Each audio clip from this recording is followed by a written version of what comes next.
I'm 85 years old. I have $7 million in the bank, a penthouse overlooking the city, a portfolio that financial advisors call impressive. And I eat dinner alone every single night. 3 men loved me, 3 marriages, all destroyed by the same thing. Not infidelity, not abuse. Money, my obsession with it, my belief that it would make me safe, make me worthy, make me something. I was wrong about everything. And if you're sitting there right now, grinding, hustling, telling yourself just one more promotion, just one more deal, just until I hit that number, I need you to understand something.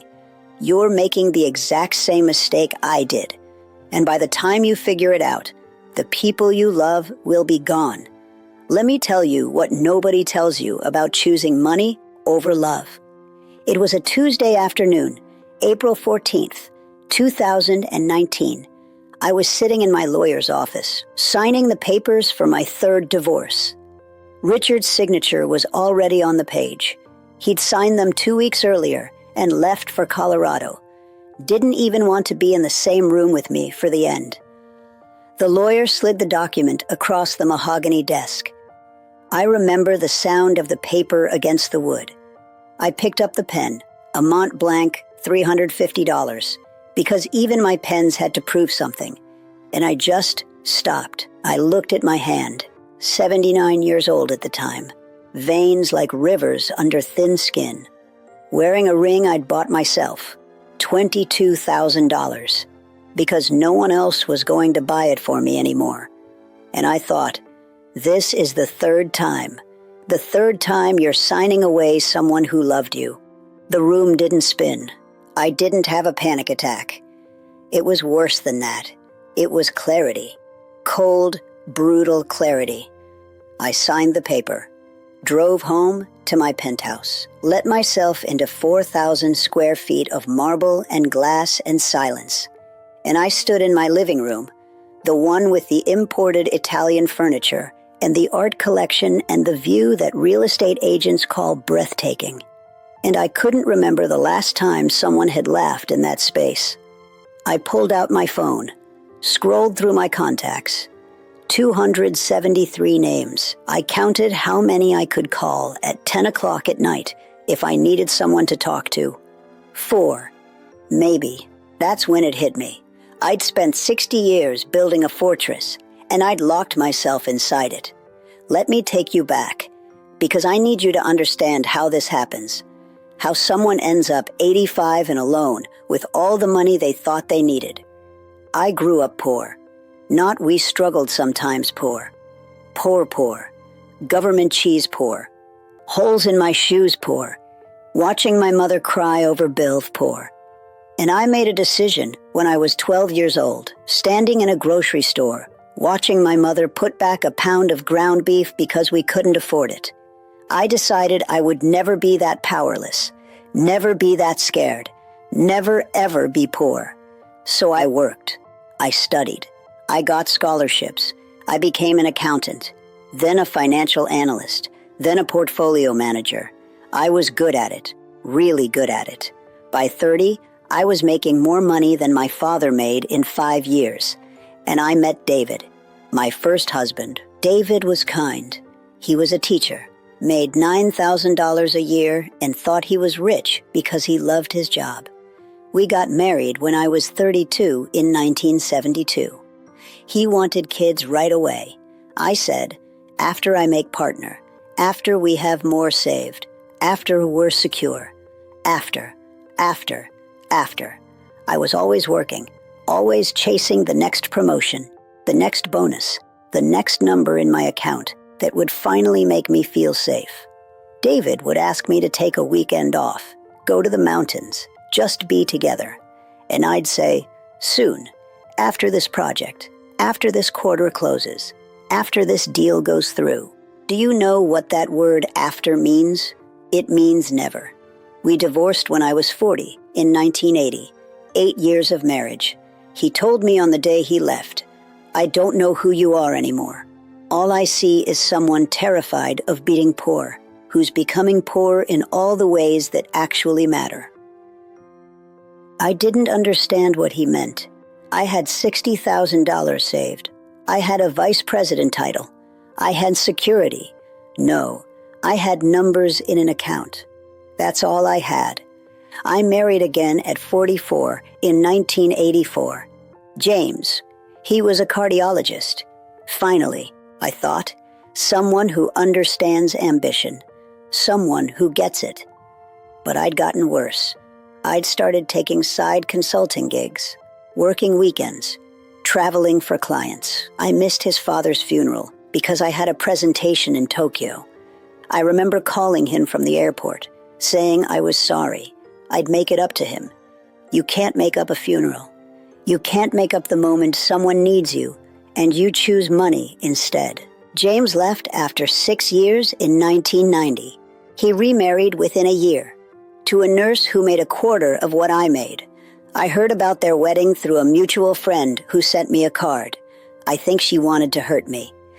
You know what I remember? The description of how he looked at her during their vows. He never looked at me like that, not even in the beginning. And Richard, my third husband. I married him when I was 70 in 2010. I thought, this time will be different. I'm older now. I've learned. But I hadn't learned anything. I'd just gotten richer and more afraid. Here's what nobody tells you about money. The more you have, the more terrified you become of losing it. At 30, I was afraid of being poor. At 70, I was afraid of being less rich. The fear doesn't go away. It metastasizes. Richard wanted to travel, wanted to volunteer, wanted to spend our retirement actually living. And I was glued to my portfolio, checking stock prices, terrified of a market downturn, calculating compound interest on money I would never have time to spend. He left after 9 years, sent me an email that said, I'm 81 years old. I don't have time to wait for you to start living.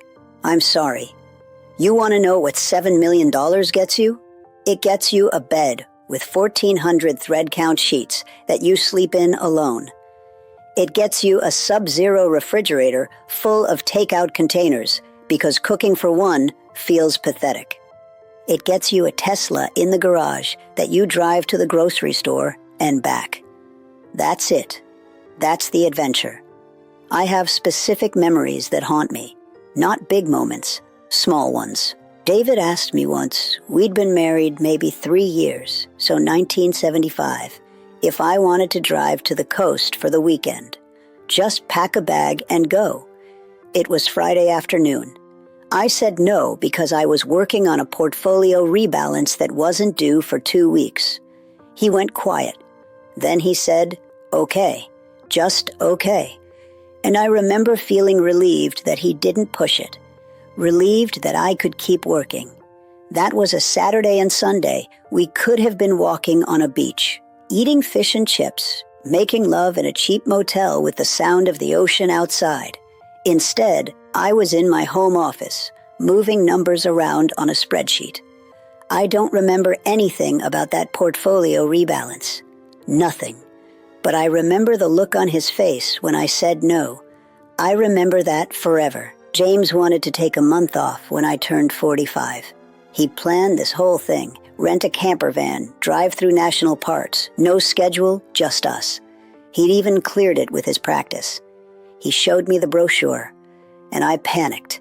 A month not working, a month of not earning. I told him I couldn't. I had responsibilities, clients depending on me. He said, I'm your husband. Don't I count as a responsibility? We never took the trip. Richard asked me once, near the end, why I was still working at 78. I didn't need the money. I had more than I could spend in 3 lifetimes. I told him it was about purpose, about staying sharp, about contributing. He said, you know what would give you purpose? Being present for the life you already have. I had a doctor's appointment today. Scared me. Turned out fine, but I was scared. And I realized I didn't call you because I knew you were in a meeting and I didn't want to interrupt. I didn't even know he'd been scared. I didn't know because I was too busy protecting money I didn't need from losses that didn't matter. Here's what I know now, at 85, that I wish I'd known at 35. Money only does two things. It provides basic security and it buys you time. That's it. Everything else we tell ourselves about money is a lie we've been sold by a world that profits from our fear. Once you have enough to not worry about the basics, food, shelter, health care, every additional dollar you chase costs you something else. It costs you time with people who love you. It costs you experiences you'll never get back. It costs you the feeling of being fully alive in the present moment. I have $7 million. David's probably been dead for years. We lost touch. James sends me a Christmas card sometimes from his happy second marriage. Richard is in Colorado, skiing, dating a woman who actually shows up for him. And I'm here, in my architectural showcase of an apartment, eating $60 dinners alone, waiting to die with a net worth that will impress exactly no one at my funeral. Because here's the thing they don't tell you about funerals. Nobody talks about your bank account. They talk about the times you showed up, the moments you were present, the ways you made them feel loved. I'm going to have a very quiet funeral. I live differently now, not because I figured it all out, because I ran out of chances.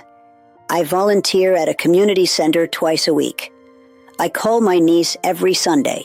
She's the only family who still takes my calls. I go to a book club with women who don't care that I have money. They care that I show up, and I've started giving it away. The money, not all of it, but a lot, to people who need it, to causes that matter, because I finally realized money sitting in my account doing nothing is just a very expensive tombstone I'm building for myself. I'm trying to learn at 85 what it means to be present, what it means to value people over portfolios, what it means to be rich in the ways that actually matter. I'm not very good at it yet. I'm still the woman who checks her investment app every morning, but I'm trying. And I'm telling you this because you still have time. You still have people who want you present. You still have a chance to choose differently. So I'm going to ask you something, and I want you to really think about it. If you died tomorrow, would the people who love you say you were there? Would they say you showed up? Would they have memories of you being fully present? Or would they remember someone always distracted, always busy, always chasing the next thing? Would you be satisfied with how you spent your time? Because I'm not. I'm not satisfied at all. And I have $7 million.